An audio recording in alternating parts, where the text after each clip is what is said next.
মধ্যপ্রাচ্যে চলছে যুদ্ধের আগুন, যে আগুনের উত্তাপ পৌঁছে গেছে রাশিয়া পর্যন্ত। দেশটির অন্যতম মিত্র ইরানকে ঘিরে যখন উত্তেজনা বেড়েই চলেছে, তখন রাশিয়া চুপ করে বসেনি। রাশিয়ার প্রেসিডেন্ট ভ্লাদিমির পুতিন নিজে পুরো বিশ্বকে সতর্ক করেছেন। তার ভাষায়, ইরান যুক্তরাষ্ট্র সংঘাত যদি দীর্ঘ হয়, তাহলে ক্ষতি শুধু ইরান বা মধ্যপ্রাচ্যের হবে না, চরম মূল্য দিতে হবে পুরো বিশ্বকে। কিন্তু প্রশ্ন হচ্ছে, হঠাৎ কেন এমন সতর্কবার্তা রাশিয়ার? আর কেনই বা ইরানের সমৃদ্ধ ইউরেনিয়াম নিজেদের কাছে রাখতে চায় মস্কো? আজকের প্রতিবেদনে জানবো সেই জটিল সমীকরণ।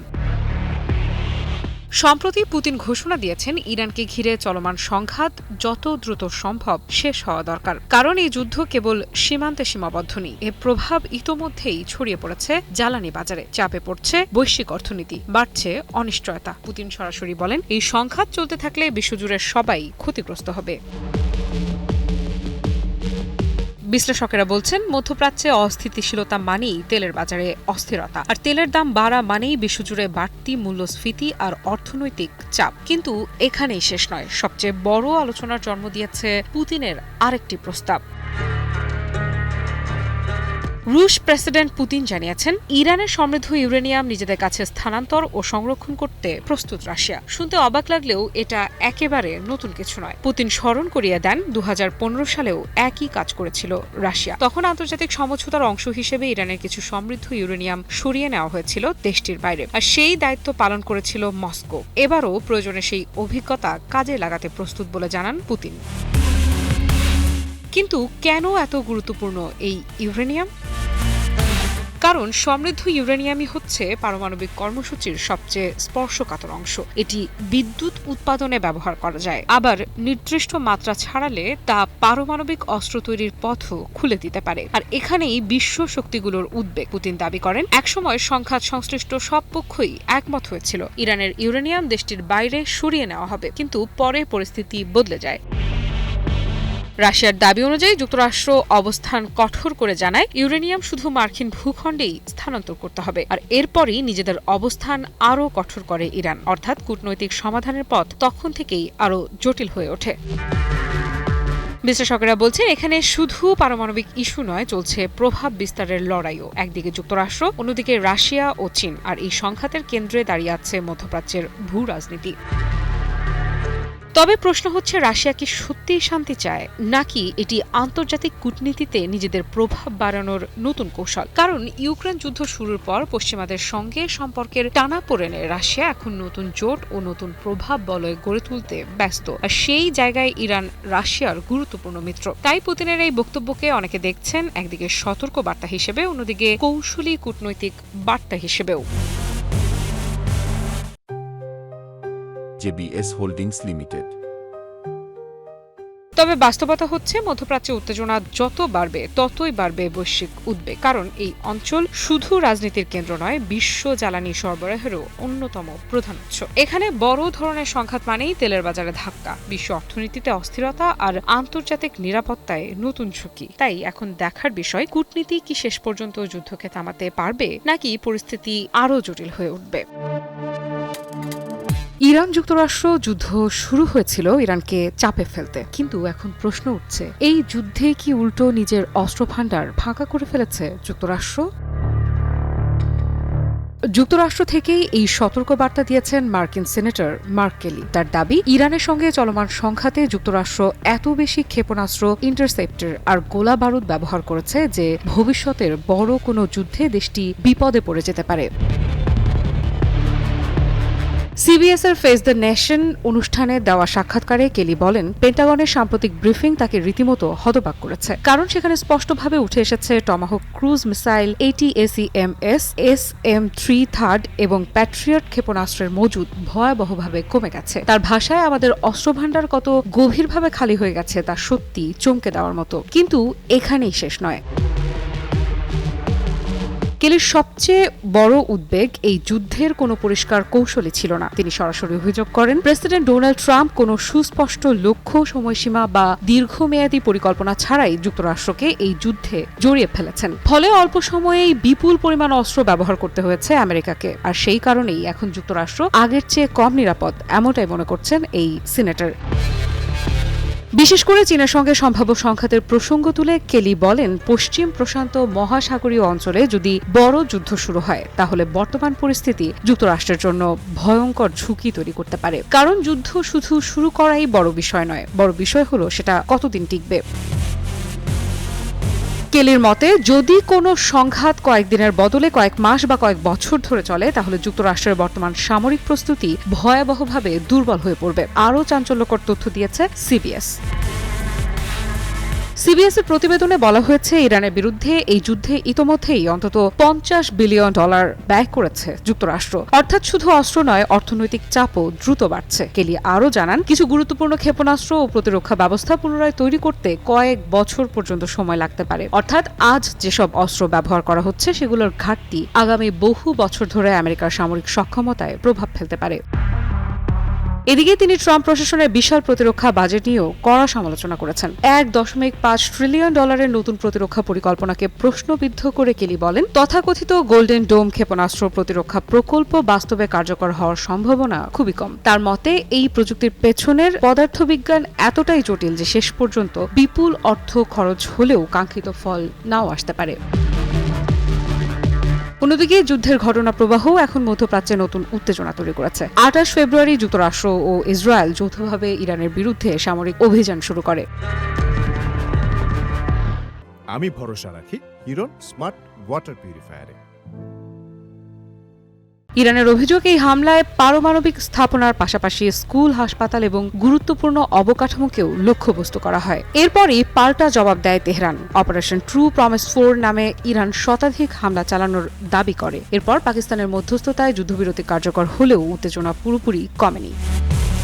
কারণ ইরানের বন্দরগুলোর ওপর এখনও মার্কিন নৌ অবরোধ বহাল রয়েছে। আর তাই এখন বড় প্রশ্ন, এই যুদ্ধ কি সত্যি ইরানকে দুর্বল করেছে, নাকি দীর্ঘ সংঘাতের আগুনে ধীরে ধীরে নিজের সামরিক শক্তি ক্ষয় করছে যুক্তরাষ্ট্র?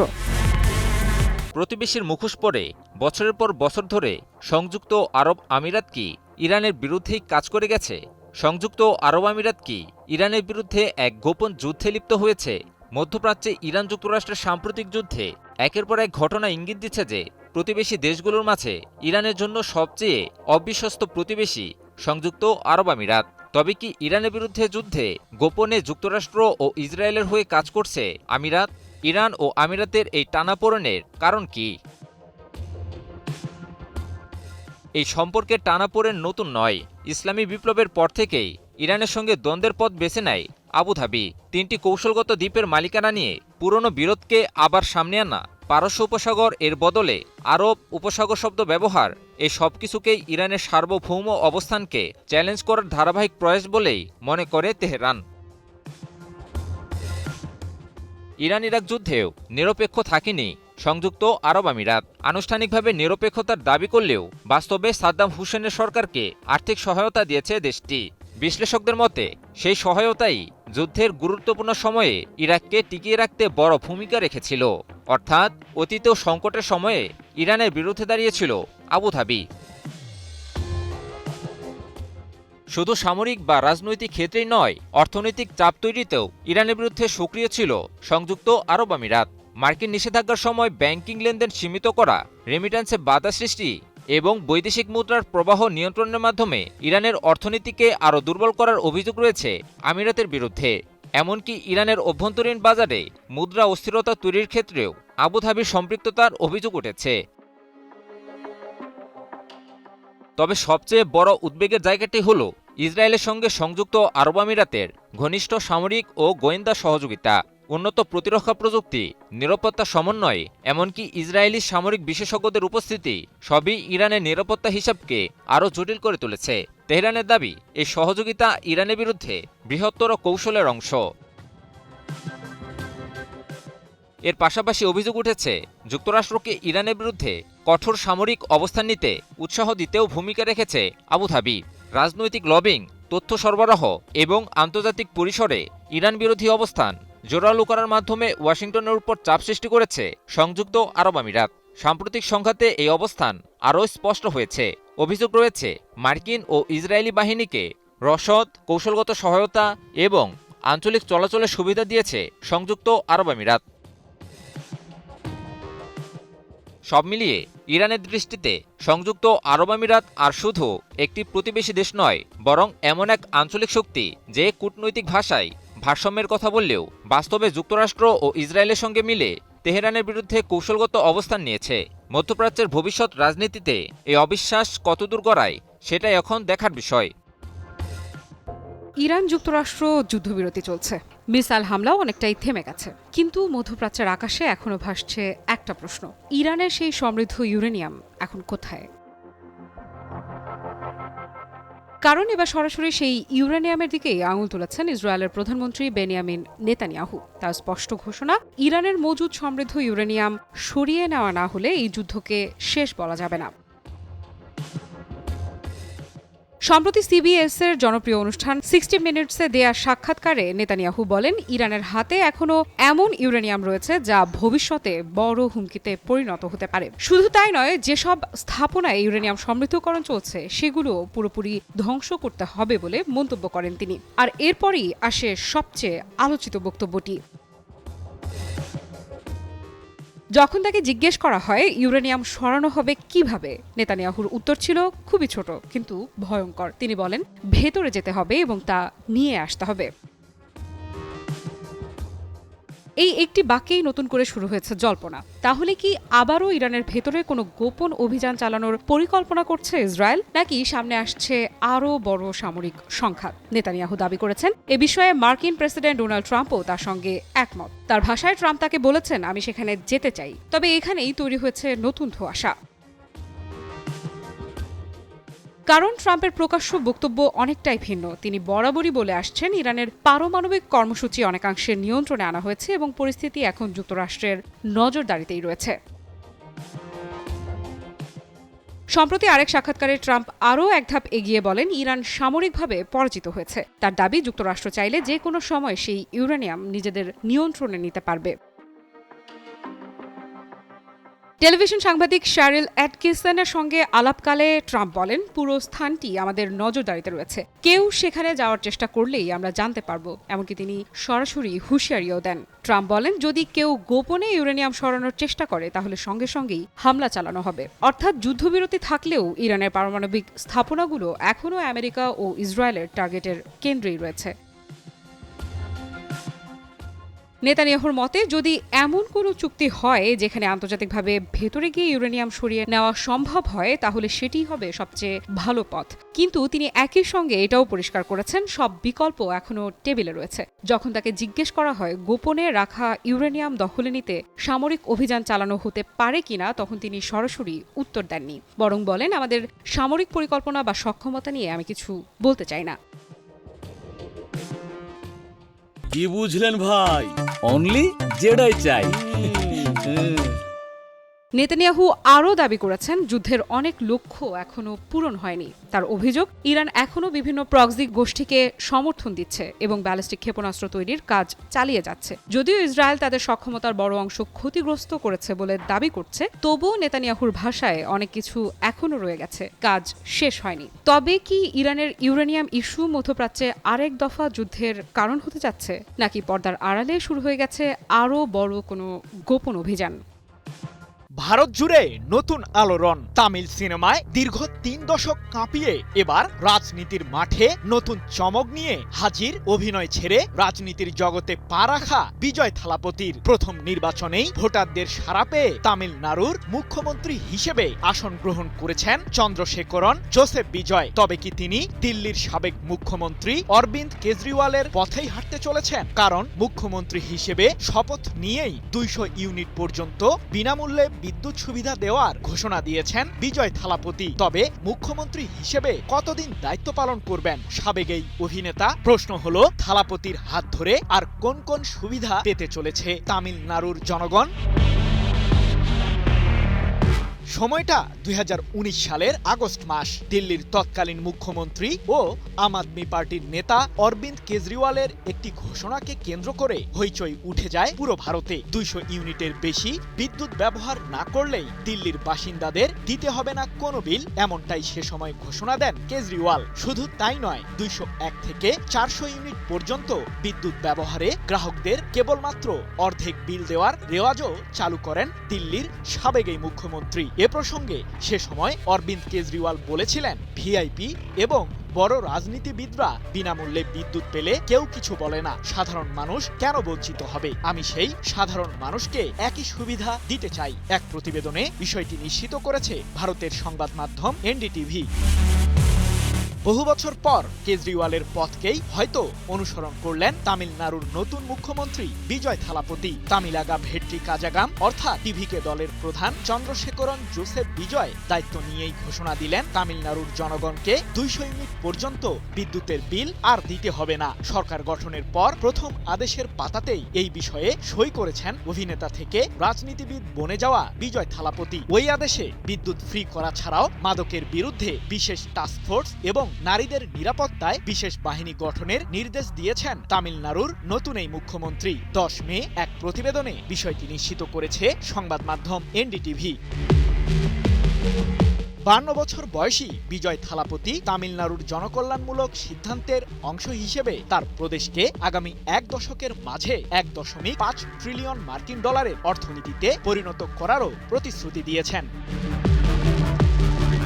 তবে মুখ্যমন্ত্রী হিসেবে দায়িত্ব গ্রহণের আগে নানা নাটকীয়তার মুখে পড়েছিলেন বিজয় থালাপতি। দীর্ঘ 3 দশক ধরে তামিল সিনেমায় মুখ্য অভিনেতা হিসেবে নিজের আলাদা জায়গা করে নেওয়া বিজয় থালাপতি 2024 সালে হঠাৎই রাজনীতিতে পা রাখার ঘোষণা দেন, যাকে ঘিরে সে সময় ভারতের রাজনৈতিক জগতে বিভিন্ন ধরনের আলোচনার জন্ম দেন সাবেক এই অভিনেতা। সিনেমার জগতে আলোড়ন তৈরি করা বিজয় থালাপতি রাজনৈতিক অঙ্গনেও সাধারণ মানুষের মন জয় করতে সফল হয়েছেন।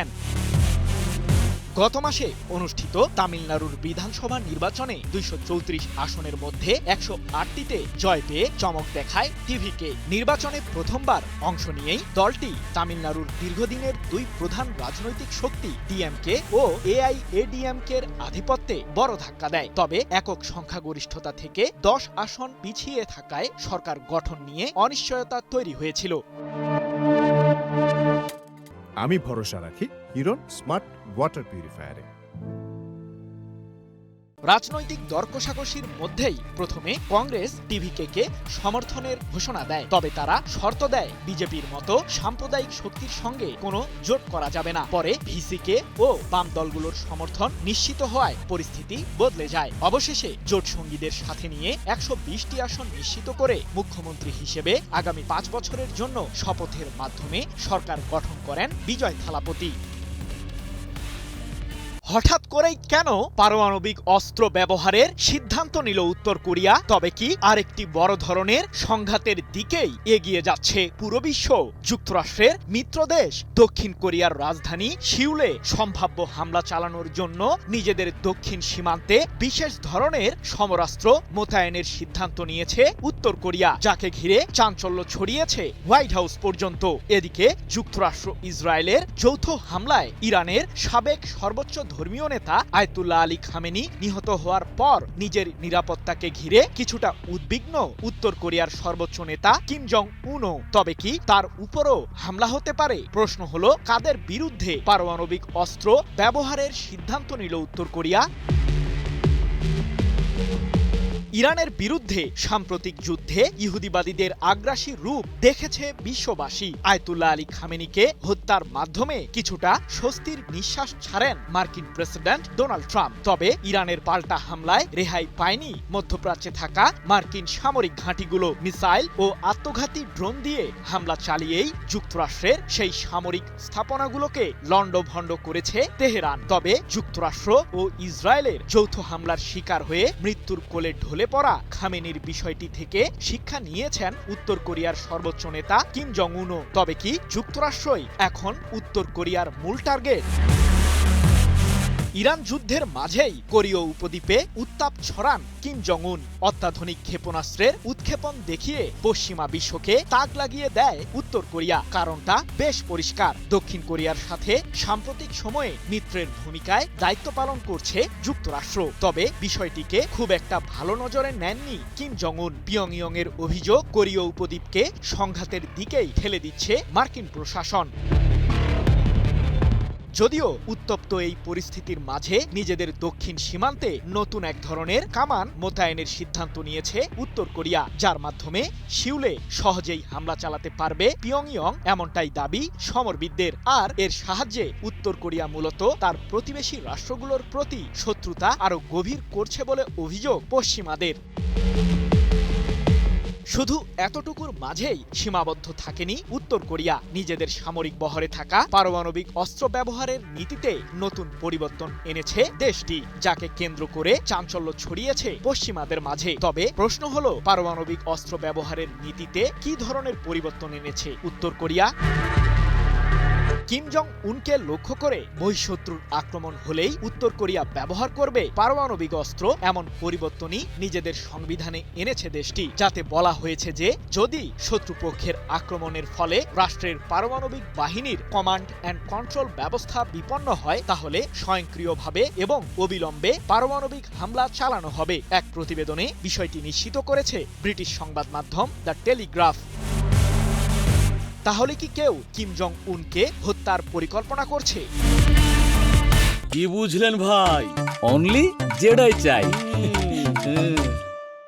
উত্তর কোরিয়ার সর্বোচ্চ নেতা সহ তার ঘনিষ্ঠ বলয়কে নির্মূল করা যে কোনো শত্রু দেশের পক্ষেই অনেক বেশি কঠিন বলে দাবি বিশ্লেষকদের। কারণ উত্তর কোরিয়ার সীমান্ত কার্যত বন্ধ রয়েছে, সেই সাথে দেশটিতে যে কয়েকজন বিদেশি কূটনীতিক ও ব্যবসায়ী প্রবেশ করেন তাদের উপর কড়া নজরদারি রাখে উত্তর কোরিয়ার নিরাপত্তা বাহিনী। আর আয়াতুল্লাহ আলী খামেনিকে হত্যার আগে ইরানের ট্রাফিক ব্যবস্থার সাথে সংশ্লিষ্ট সিসি ক্যামেরা হ্যাক করে ইসরায়েলিরা, যার সাহায্যে খামেনিকে শনাক্ত করে তার উপর হামলা চালায় ইহুদিবাদীরা। তবে এক্ষেত্রে কঠোর নিরাপত্তার চাদরেই থাকেন উত্তর কোরিয়ার সর্বোচ্চ নেতা কিম জং উন, এমনটাই দাবি সমরবিদদের। তবে কি ইউক্রেনের বিরুদ্ধে যুদ্ধের ময়দানের পুরো চিত্রই বদলে দিতে চলেছেন রাশিয়ার প্রেসিডেন্ট ভ্লাদিমির পুতিন? হঠাৎ এমন চাঞ্চল্যকর মন্তব্য কেন করলেন রুশ নেতা? দ্বিতীয় বিশ্বযুদ্ধে সোভিয়েত ইউনিয়নের বিজয় উপলক্ষে মস্কোতে বিশাল এক সামরিক মহড়ার আয়োজন করেছে রাশিয়া। তবে প্রায় 2 দশকের মধ্যে এই প্রথম রেড স্কোয়ারে দেখা গেল ভিন্ন এক চিত্র। তাহলে কি যুদ্ধের ময়দানের সমীকরণে নতুন কোনো পরিবর্তন আনছেন পুতিন? প্রশ্ন হলো, ইউক্রেন ইস্যুতে কি এগিয়ে আসবে যুক্তরাষ্ট্র সহ পশ্চিমারা, নাকি দূর থেকেই প্রেসিডেন্ট ভলোদিমির জেলেনস্কির বাহিনীকে সাহস যোগাবে পশ্চিমা নেতারা? জটিল এক ধাঁধায় পড়েছেন ইউক্রেনের প্রেসিডেন্ট জেলেনস্কি। যুক্তরাষ্ট্রের সাবেক প্রেসিডেন্ট জো বাইডেনের আমলে অঢেল সামরিক রসদ মার্কিনীদের কাছ থেকে পেয়েছিল ইউক্রেন। কিন্তু ডোনাল্ড ট্রাম্প প্রেসিডেন্ট হিসেবে ক্ষমতা গ্রহণের পর থেকে মার্কিন প্রশাসনের সাথে দূরত্ব তৈরি হয় জেলেনস্কির, যার প্রভাব সরাসরি পড়েছে ইউক্রেনের সামরিক বাহিনীর মাঝে। যুদ্ধের ময়দানে রাশিয়ার বিরুদ্ধে 4 বছরেরও বেশি সময় ধরে লড়তে লড়তে এখন ক্লান্ত ইউক্রেনের সেনারা। প্রয়োজনীয় সামরিক রসদও ফুরিয়ে আসছে কিয়েভের। তবে রাশিয়ার সামরিক বাহিনী তাদের লক্ষ্য পূরণে অটুট অবস্থানেই রয়েছে। এদিকে যুক্তরাষ্ট্রের সাথে জেলেনস্কির দূরত্ব তৈরি হলেও ইউক্রেনের প্রেসিডেন্টকে সাহায্যে এগিয়ে এসেছে ইউরোপীয় নেতারা। এরই মাঝে জার্মানির সাথে বিশেষ একটি চুক্তিও সেরেছে ইউক্রেন, যার মাধ্যমে বার্লিনের কাছ থেকে গোলাবারুদ সহ প্রয়োজনীয় সামরিক রসদ পাবে কিয়েভ। কিন্তু যুদ্ধের ময়দানে নিজেদের সামরিক বাহিনীর অবস্থান শক্তিশালী করতে যখন মরিয়া জেলেনস্কি, ঠিক তখনই ভিন্ন এক বার্তা দিলেন রাশিয়ার প্রেসিডেন্ট পুতিন। পশ্চিমারা ইউক্রেনকে সাহায্য করার প্রতিশ্রুতি দিয়ে আগুনে ঘি ঢেলেছিল, এমনটি জানিয়ে পুতিন বলেছেন, রাশিয়ার সামরিক বাহিনী একটি ন্যায্য যুদ্ধই চালিয়ে যাচ্ছে, যদিও ইউক্রেনকে এক্ষেত্রে সরাসরি সাহায্য করছে পশ্চিমা সামরিক জোট ন্যাটো। আমি মনে করি যুদ্ধ শেষের দিকে, তবে বিষয়টি অনেক জটিল। 10 মে এক প্রতিবেদনে এমন তথ্যই জানিয়েছে ব্রিটিশ সংবাদ মাধ্যম বিবিসি। তাহলে কি শান্তি চুক্তির পথেই হাঁটছে রাশিয়া ও ইউক্রেন? যুদ্ধের ময়দানে নিজেদের বেহাল অবস্থার কথা টের পেয়ে রাশিয়ার সামনে এখন আকুতি মিনতি করছেন ইউক্রেনের প্রেসিডেন্ট জেলেনস্কি। যদিও শান্তি চুক্তির বিষয়ে কঠোর অবস্থানে মস্কো। একটি স্থায়ী শান্তি চুক্তিতে জেলেনস্কি সম্মত হলেই কেবল তার সাথে সরাসরি আলোচনায় বসবেন রুশ প্রেসিডেন্ট, এমনটি জানিয়ে পুতিন বলেছেন তৃতীয় কোনো দেশেও এই আলোচনা হতে পারে, তবে সেটা কেবল তখনই সম্ভব যখন অপরপক্ষ চূড়ান্ত সমঝোতার জন্য সিদ্ধান্ত নেবে। অন্যদিকে দ্বিতীয় বিশ্বযুদ্ধে সোভিয়েত ইউনিয়নের বিজয় উপলক্ষে প্রতিবছর বিশেষ এক সামরিক মহড়ার আয়োজন করে রাশিয়া, যেখানে দেখা যায় রাশিয়ার সামরিক বাহিনীর মিসাইল সহ অত্যাধুনিক অস্ত্রের প্রদর্শনী। কিন্তু প্রায় 2 দশক পর এবার দেখা গেল ভিন্ন এক চিত্র। 9 মে মস্কোর রেড স্কোয়ারে আয়োজিত সেই মহড়ায় ছিল না কোনো সামরিক অস্ত্রের প্রদর্শনী। এর নেপথ্যের কারণ খুঁজতে গিয়ে বিশ্লেষকরা বলেছেন নিরাপত্তাজনিত উদ্বেগের কারণে রাশিয়ার এই বার্ষিক সামরিক মহড়ায় চিরাচরিত ট্যাঙ্ক ও ক্ষেপণাস্ত্রের প্রদর্শনী ছিল না।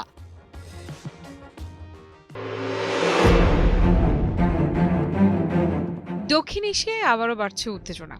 ভারত পাকিস্তান সম্পর্কের বরফ যেন আরও গলতে গলতেই আবার আগুনে পরিণত হচ্ছে। আর সেই উত্তপ্ত পরিস্থিতির মধ্যেই ভারতের উদ্দেশ্যে কড়া হুঁশিয়ারি দিলেন পাকিস্তানের সেনাপ্রধান ফিল্ড মার্শাল আসিম মুনির। তার ভাষায়, ভবিষ্যতে ভারত যদি পাকিস্তানের বিরুদ্ধে কোনো সামরিক দুঃসাহসিক পদক্ষেপ নেয় তাহলে তার জবাব হবে ভয়াবহ, আর সেই পরিণতি হবে অত্যন্ত বেদনাদায়ক। কিন্তু প্রশ্ন হচ্ছে, হঠাৎ কেন এত কড়া বার্তা? কেন আবার সামনে এলো দুই দেশের পুরনো বৈরিতা? আর পাকিস্তান কি নতুন কোনো সংঘাতের ইঙ্গিত দিচ্ছে? আজকের প্রতিবেদনে জানবো সেই উত্তপ্ত বার্তার ভেতরের গল্প। রাওয়ালপিন্ডির জেনারেল হেডকোয়ার্টার্স জিএইচকিউতে আয়োজিত এক বিশেষ অনুষ্ঠানে এসব কথা বলেন পাকিস্তানের সেনাপ্রধান। অনুষ্ঠানটি ছিল মার্কাই হক এবং অপারেশন বুনিয়ান ও মারসুস এর 1 বছর পূর্তি উপলক্ষে। সেখানে উপস্থিত ছিলেন পাকিস্তান সেনাবাহিনীর শীর্ষ কর্মকর্তারা, ছিলেন বিমান বাহিনীর প্রধান এয়ার চিফ মার্শাল জাহির আহমেদ বাবর সিধু, নৌবাহিনী প্রধান অ্যাডমিরাল নাভিদ আশরাফও যোগ দেন অনুষ্ঠানে। পুরো আয়োজন জুড়ে ছিল সামরিক আবহ। তবে অনুষ্ঠানের সবচেয়ে আলোচিত অংশ ছিল আসিম মুনিরের বক্তব্য। তিনি বলেন, মার্কাই হক কোনো সাধারণ সামরিক সংঘর্ষ ছিল না, বরং এটি ছিল দুই মতাদর্শের মধ্যে নির্ণায়ক লড়াই। তার দাবি, সৃষ্টিকর্তার সহায়তায় পাকিস্তান বিজয় অর্জন করেছে, আর অশুভ শক্তি অপমান ও পরাজয়ের মুখে পড়েছে। যদিও তিনি সরাসরি ভারতের নাম উল্লেখ না করলেও পুরো বক্তব্য জুড়েই ছিল ভারতের বিরুদ্ধে কড়া বার্তা। আসিম মুনির দাবি করেন 2025 সালের মে মাসের ঘটনাগুলো বিচ্ছিন্ন কিছু নয়, বরং পাকিস্তানের বিরুদ্ধে ভারতের দীর্ঘদিনের বৈরিতা ও প্রচারণারই ধারাবাহিকতা। এখানেই থেমে থাকেননি তিনি। ভারতের উদ্দেশ্যে সরাসরি বার্তা দিয়ে বলেন, পাকিস্তানকে সামরিক ও কূটনৈতিকভাবে বিচ্ছিন্ন করার যে লক্ষ্য ভারত নিয়েছে বলে ইসলামাবাদ মনে করে তা কখনো সফল হবে না। তার ভাষায়, পাকিস্তানের সশস্ত্র বাহিনী এবং জনগণ অতীতেও ভয় পায়নি, ভবিষ্যতেও ভয় পাবে না। আর তারপরই আসে সবচেয়ে কড়া হুঁশিয়ারি। আসিম মুনির বলেন, ভবিষ্যতে ভারত যদি কোনো সামরিক ভুল পদক্ষেপ নেয় তাহলে পাকিস্তান এমন জবাব দেবে যার পরিণতি হবে অত্যন্ত বিপজ্জনক, যা শত্রু কখনো ভুলতে পারবে না। এই বক্তব্যের পর নতুন করে আলোচনায় এসেছে ভারত পাকিস্তান সম্পর্ক।